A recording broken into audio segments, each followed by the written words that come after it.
Well, good evening, visitors. Welcome to the Australian War Memorial's Last Post ceremony. My name is Richard Cruz, and joining us today from the Royal Australian Navy is Captain Nick Tate. We're honoured to acknowledge the members of the Australian Pacific Security College Advisory Board who are attending this evening's ceremony. As always, we welcome the veterans who have served, those that are still serving, and the families that love and support them. We acknowledge the members of RSL Services Clubs Association, RSL Victoria and RSL Queensland, who are watching the broadcast of this ceremony across Australia. And during this evening's ceremony, wreaths will be laid at the base of the Pool of Reflection by visitors to the memorial. If you're able, please stand and join in singing the National Anthem.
If you're able, please be seated.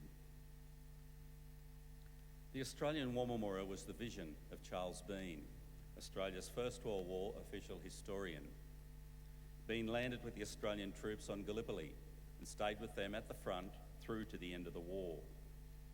The idea of this national memorial and museum came to him at Pozières, France, in the depths of the bloody fighting of 1916. Bean's idea was that this would be a place where families and friends could mourn their loved ones buried in faraway places.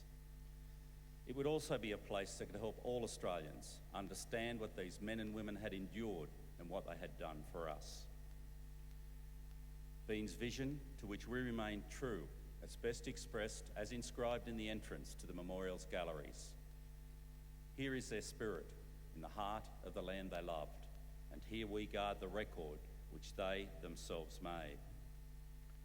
Tonight we'll read the story behind just one of those on the Roll of Honour, which lists the names of more than 102,000 men and women who have given their lives for us in war and on operations for more than a century. But first we present a lament, Flowers of the Forest. Wreaths and floral tributes will now be laid at the base of the Pool of Reflection.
Today, we remember and pay tribute to Private Clifford Harrold Archibald. Clifford Archibald was born on the 16th of November 1895 to David and Emma Archibald of the Adelaide suburb of Norwood. He grew up in the suburbs of Adelaide, attending Rose Park State School and later Norwood High School. He went on to undertake an apprenticeship as a watchmaker and jeweller at his father's shop in Rundle Street. He was an enthusiastic member of the voluntary cadets and won a number of competitions. He also won a number of shooting competitions through his membership of the Adelaide Rifle Club. Archibald was an active member of the Parkside Baptist Sunday School from his early youth and had a wide circle of friends. Standing over 6 feet tall, he was described as a fine specimen of Australian manhood. Clifford Archibald enlisted in the Australian Imperial Force in June 1915. After a period of training in Australia, in September 1915, he left for active service overseas with reinforcements of the 10th Battalion. Private Archibald was first sent to Egypt and reached Lemnos Island when the evacuation from Gallipoli began. He then returned to Egypt and continued training in the desert until being sent to France to fight on the Western Front.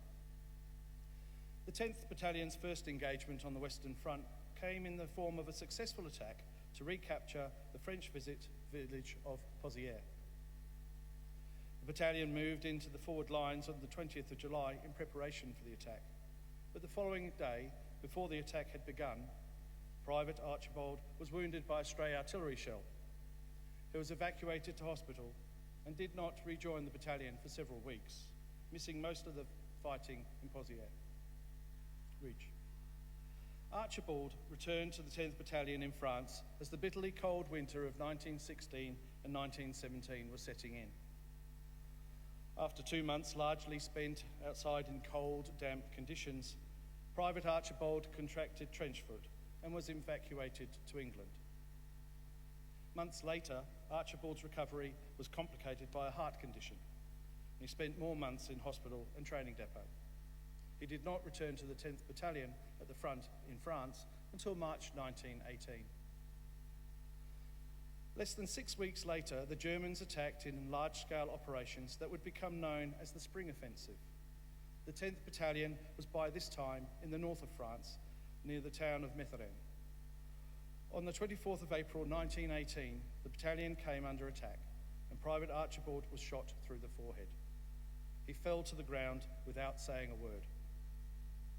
Shortly afterwards, the battalion was pressed back and Archibald's body was lost in the confusion.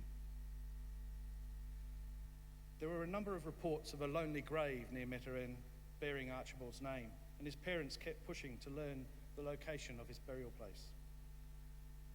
In the early 1920s, they were sent photographs of a grave believed to be their son's, but it was mislabelled, and after having spoken to two of Clifford's mates who said he had no grave, they did not believe the grave was his. Archibald's final resting place remains a bit of a mystery, although there is a grave marked with his name in the Metheren Valley Military Cemetery, not far from where he was killed. His parents chose not to put an epitaph on the grave. Clifford Archibald was 22 years old. His name is listed on the Roll of Honour on my right, amongst almost 62,000 Australians who died while serving in the First World War. His photograph is displayed today beside the pool of reflection. This is but one of many stories of service and sacrifice told here at the Australian War Memorial. We now remember Private Clifford Harrold Archibald, who gave his life for us, for our freedoms, and in the hope of a better world.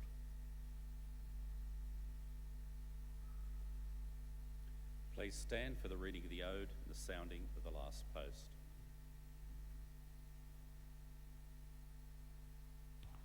They shall grow not old, as we that are left grow old. Age shall not weary them, nor the years condemn. At the going down of the sun, and in the morning, we will remember them. We will remember them.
lest we forget.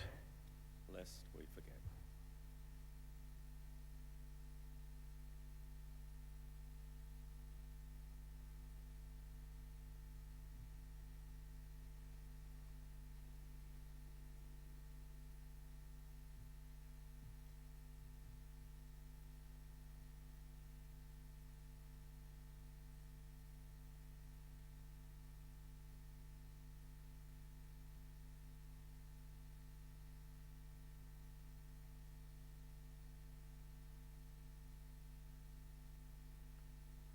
We leave you this evening with the words of the memorial's founder, Charles Bean.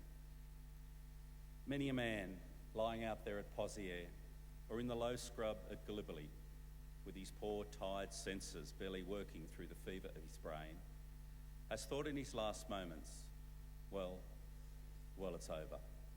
But in Australia, they will be proud of this. Ladies and gentlemen, girls and boys, that concludes this evening's last post ceremony. We thank you for visiting the Australian War Memorial and wish you all a very good evening. Thank you.